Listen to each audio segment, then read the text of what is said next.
one one nation, nation, under God, under God, indivisible, with liberty and justice. for all. We could just confirm the membership that we have on right now. Gia, you want to run it?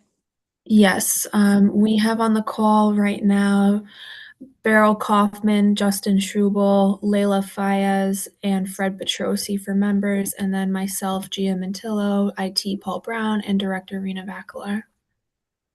Okay, thank you. Minutes, November 12th, did everybody get a moment to review the minutes from November 12th? Can I get a motion to approve? I would like to make a motion to approve the minutes as presented.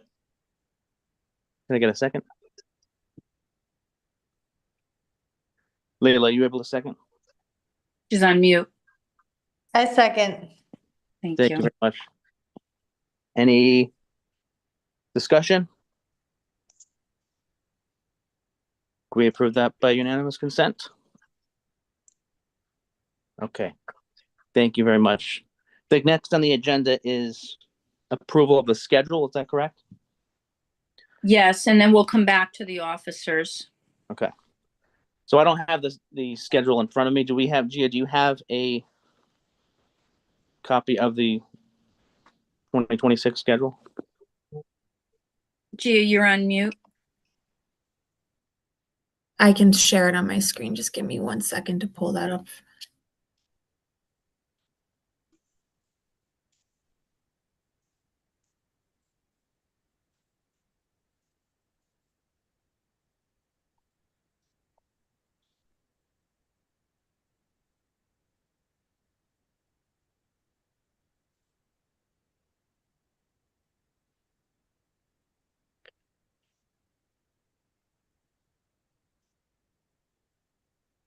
Okay, can you guys see that? Looks like it's pulling up now.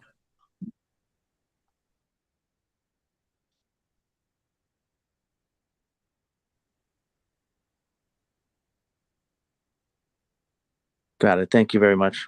I don't know what the plan is for switching any to Zoom, but I guess we can play that by ear if the opportunity arises. But can I get a motion to approve the schedule for next year? I would like to make a motion to approve the schedule as presented for next year. I second. Thank you very much. All in favor? Any Aye. Thank you very much. Aye. I guess we'll move on to election of officers. Mr. Vice Chairman, I'm not sure if we should. I did speak with Beryl Kaufman. She is willing to continue in the position of chair. I just want to share that with you. If you feel you want to move forward with any other, open the floor up for all officer positions and proceed, or if you want to wait, given the technology issues we're having, I'll leave that. I defer. Yeah, I think we can wait with the circumstances. I think there's no issue with waiting to the next meeting to do that. Agreed. Okay. Okay, so I think next on the agenda is the director's report, correct? Yes. Okay. So I wanted to start with a few things happening imminently. You'll get from me tomorrow an email regarding a ribbon cutting that we're having on the 6th of December, which is this Saturday. I apologize for the late notice, but the business owner has been working to get her business open, and she would like to have a ribbon cutting on the 6th at 10:30 in the morning. I'll be there by 10.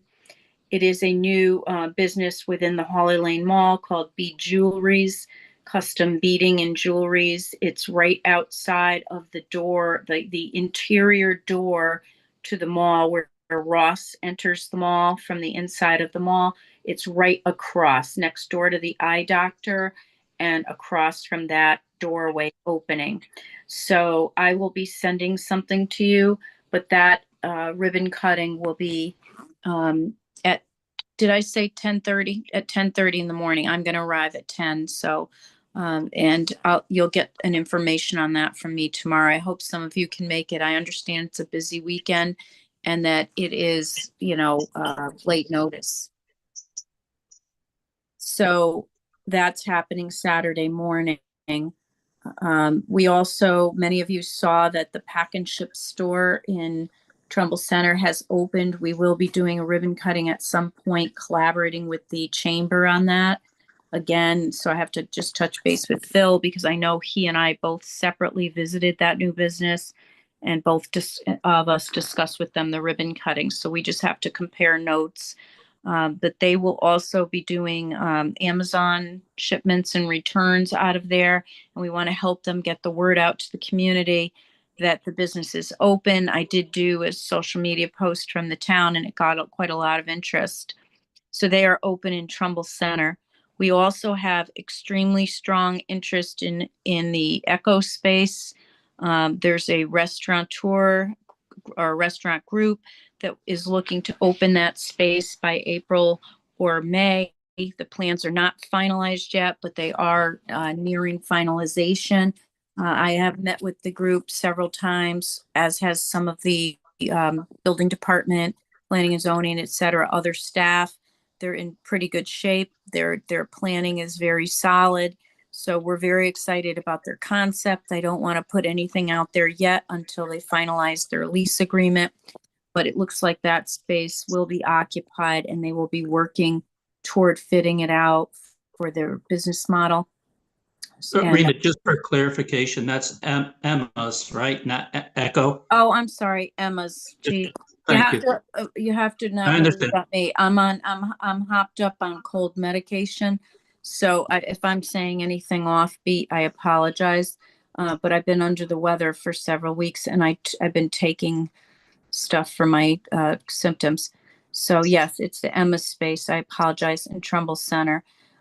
So that is looking very, very solid. So hopefully we'll have more information for you at the next meeting and we'll look forward to a spring opening of that new space. We also have, I think I reported in the last, that Trumbull Cafe and Grill is looking to also utilize the Dave's Burger Bistro space that was vacated. They've taken their permits out. They'll be expanding into that space.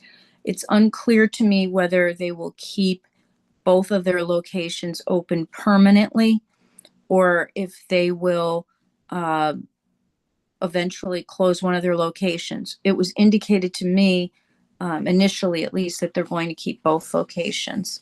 So we'll be discussing that, I'm sure, in an upcoming meeting. But they just are a very successful operation and they need more space. So those are positive things happening in Trumbull Center. There is some work happening within the parking lot that you've probably seen. I know Justin's seen it every day. He's seeing it. And being at Newtown Savings Bank.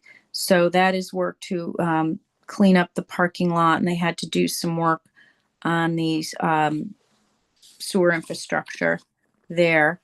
So that is happening. In other good news, I had a call with Cubtech today. You remember that Cubtech is going into 75 Merritt Boulevard. The delay has been over resolving an issue with one of the exiting tenants. That issue has now been resolved, and as of today, they told me they are working to solidify the actual closing date on that purchase.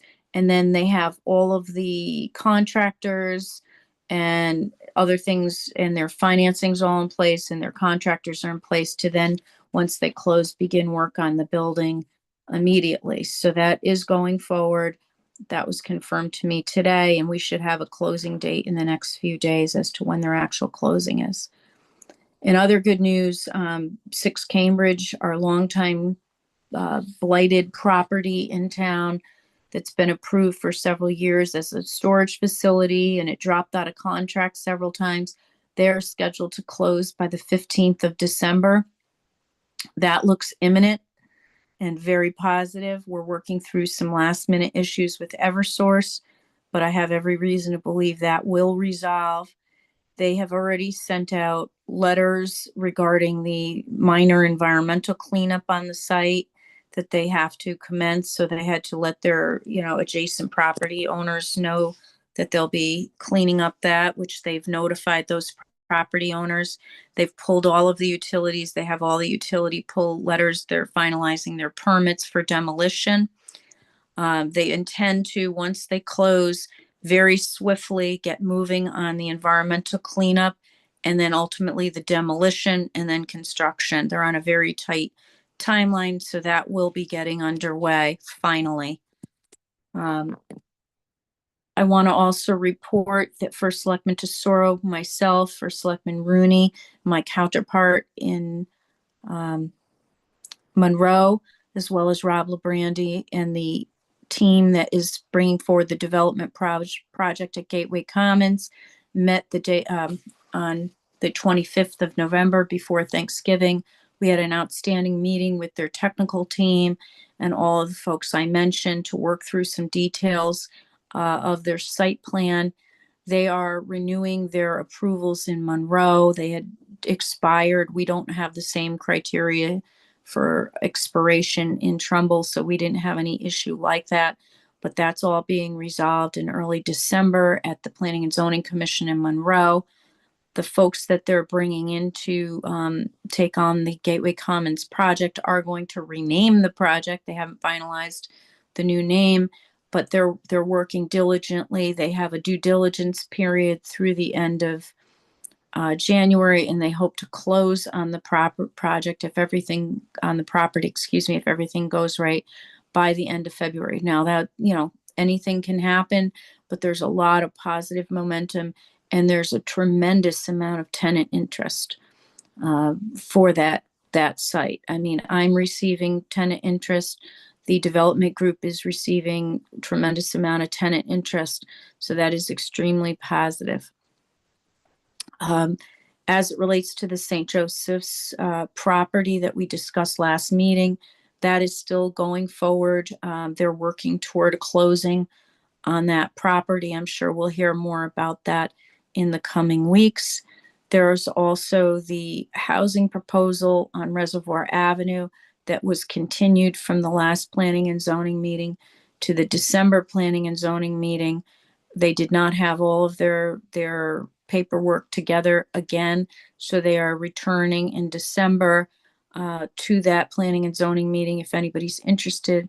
And that is a 48 unit development on Reservoir Avenue that's been in the works for a number of months. So folks can tune into that.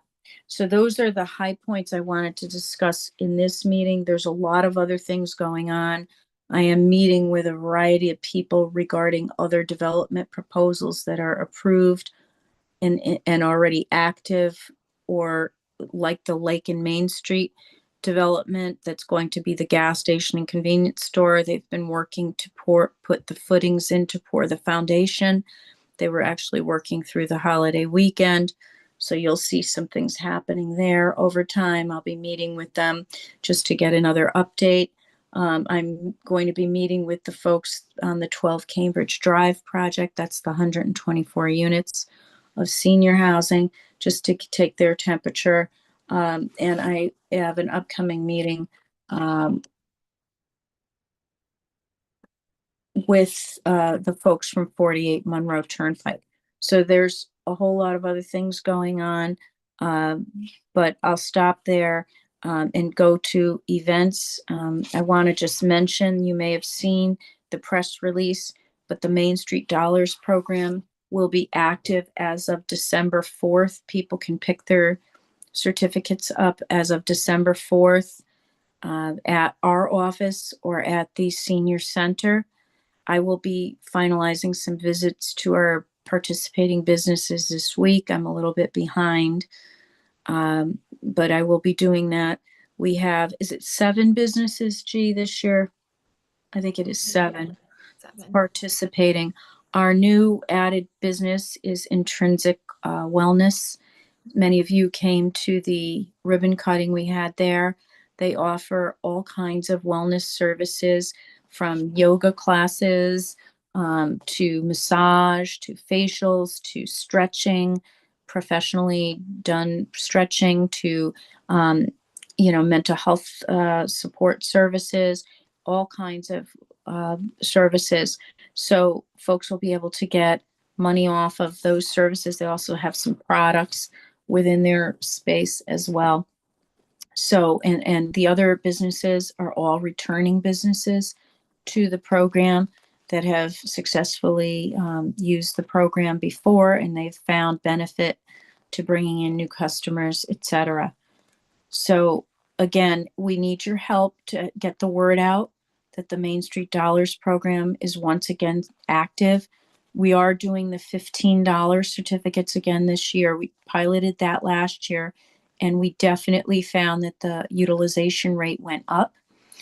We have a 71% utilization rate, which is an extremely high utilization rate for any coupon program, any promotional program. Any marketing person will tell you that that's extremely high. And we believe it has to do with, the personal attention that we're giving, both from the business side and from the residents. They have to pick up their certificates, and they get a rundown of how to use them, and they get excited about being able to contribute locally and get a little discount as well. So all of those things make this, again, an award-winning program. Folks will remember that we did win an award from the Connecticut Conference of Municipalities for this program a few years ago. I want to thank the Trumbull Rotary. They've been a diehard supporter of the program. We appreciate them very much. And also the Mustard Seed Foundation with Kathy McGannon, who works in the First Selectman's office, is involved with as well. And they've been great supporters. So we very much appreciate their support every year. I will tell you that as it relates to community development, we have launched the fundraising effort for the Upper Long Hill Schoolhouse restoration. If you come into Town Hall, you'll see an old desk that is of the period of the Long Hill Schoolhouse. And you'll see materials that talk about how to get involved in that project. We're going to promote that even further. I did submit a grant a few weeks ago, I think it was last week actually, to United Illuminating for $5,000 to go toward the construction. We have all kinds of companies and individuals already volunteering on the project. I will be going to the Fairfield County Building Trade meeting, hopefully in January. They invited me in November, but it was at a time that we could not make. So we're hoping to go to their January meeting to do a presentation to all of the building trades, not only about getting involved as volunteers, but to see if they can put any financial assistance toward the restoration. We do have a draft budget that's been completed with professional assistance for the project. Much of it is coming in kind, but we are looking to raise approximately $100,000 in cash for the in grants for the project. We already have a lot of commitment, as I mentioned, for in-kind, volunteer, and some companies who are interested in donating one aspect, let's say windows or something like that. So if you want more information on the actual budget, we have it in our office. I think I'll do a full presentation in January to give you the budget and to go over it with everybody here. So I'm going to pause there and see if anybody has any questions about this, about anything else I mentioned, or about anything I didn't mention that ties to our agenda. Rena, anything else on the grant front? I know that there's some exciting movement going on with the Veteran Center. Yes, so Governor Lamont has committed to $900,000 in extra funding, and the team is cost engineering the project, looking for new savings. And we'll be meeting with the First Selectman imminently about other ideas that we have to close the gap on the funding. Awesome. And where's that going to put us approximately after the 900,000? After the 900,000 and then the 500,000 in reduction of costs, we need approximately 300 to 400,000 to make budget. And what are our options there? We're going to be meeting with the first selectman to talk about some things. We're doing some talking to private corporations and looking for additional cost savings.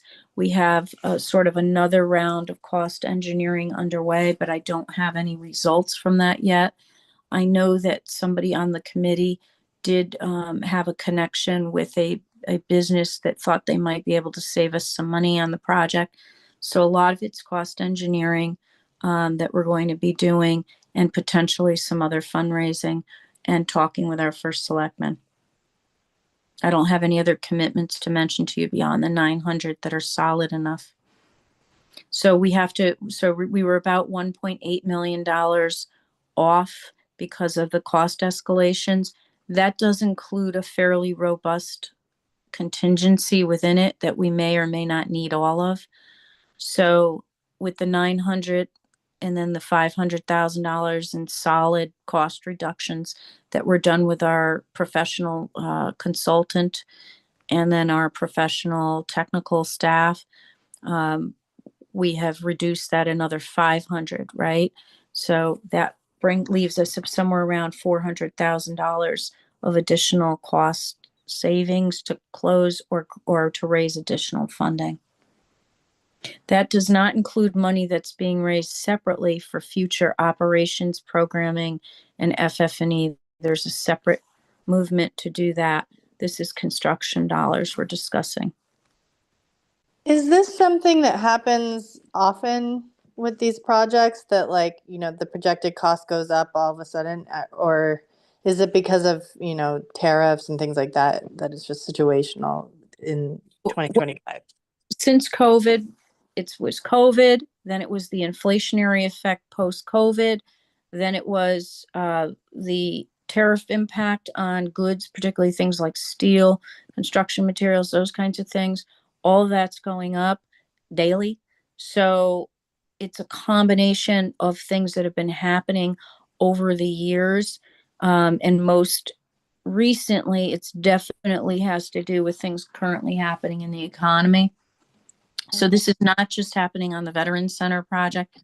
This is happening in every town on all kinds of projects because costs are not as steady and dependable. There's some volatility, I guess is the word, or maybe it's not volatility. Maybe it's fluctuation based on policy and other things that are going on in the economy. So, again, we're trying to manage that through cost engineering and raising more funding. We're very close, and I'm hoping, we can get there by the time we want to start building vertically in the spring. So it's not just like contractors get the bid and then all of a sudden the price goes up. It's a bit more complicated than that. Yeah, we haven't even started to build, so that wouldn't happen. Like that dynamic happens once you're in a project and you start building and there's change orders that come up because on the job they find something needs to be addressed differently. That hasn't even occurred. This is all off of the bid. And luckily, at least for right now, the contractor that won the bid has extended the price, like to hold the price a little bit. That won't last forever, but they have been working with us, which is really great of them so far. So we'll be having some further discussions in the next week or two on this, and I should be able to report again in January on this. Okay, thank you. Exciting that we're closing the gap on it. We're working. Yep. The 900,000 was extremely helpful. And certainly our legislative delegation was very helpful in helping with that. Absolutely. Looks like a lot of stuff going on in the final stages. So next year is going to be an exciting year for sure. Absolutely. Anybody have any other questions? Is there Fred, any BRBC updates at all? Anything new going on? Yeah, just quickly. So our gala is this Thursday evening at the Waterview in Monroe. We look forward to seeing everybody there. Great opportunity to network and engage with business leaders in the community. Thank you everyone in the community and everybody in the commission for help with Small Business Saturday. A lot of great success stories coming out of the chamber locally from that. And we look forward to hearing more success stories with the Main Street Dollar program. As a Trumbull Rotarian, I'm very proud to support this and really just look forward to engaging the community again around this. It's been a couple of years we've been doing it. It seems to be becoming more and more popular. So I look forward to supporting that as well. And we, the BRBC, the Trumbull Chamber, thanks everybody for their help and support with this. Awesome. Thank you, Frank. Thank you. Anybody have anything else? Okay, a motion to adjourn? Well, we would just need to make sure there's nobody from the community. I can't tell if there's anybody from the community that would like to speak. I don't see anyone. Thank you. Okay, I got a motion to adjourn? I would Motion, like to go ahead. I motion to adjourn. I second that motion. All right, all in favor? Aye. Aye. If I don't see Oh. you before Christmas holidays or your holidays that you celebrate, have a wonderful holiday, everyone. And we'll see you in the new year. Thank you, for- Rena. You too. Thank you, Rena. Thank you, everyone. Bye, Thank guys. you, everyone. Holidays, Thank you, everybody. Leah. Take care. Bye. Thank you. Bye.